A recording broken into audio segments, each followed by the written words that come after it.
Welcome to the Slop Temple. We pray this video helps. In this video, I will explain how to use Wallet Connect. Open your mobile wallet and allow camera access to scan a dApp QR code or tap a deep link to begin pairing. Confirm the connection request in your wallet and review permissions, such as transaction signing or address sharing. Always verify the dApp hostname and network before approving actions. If anything looks unfamiliar, disconnect and recheck the dApp or wallet settings to stay safe. Start by inspecting the dApp URL and the requested network to avoid phishing attempts.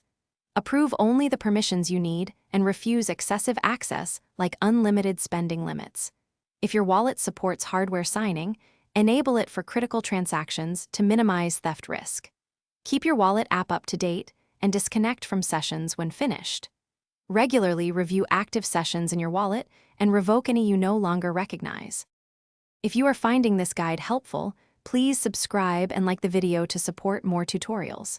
Quick recommendation: grab Little Tree's Black Ice for a crisp car scent that reminds you to secure your wallet before driving off.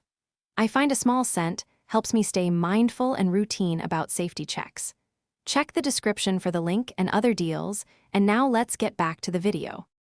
When connected, you can view balances, initiate swaps, and sign transactions through your wallet prompts.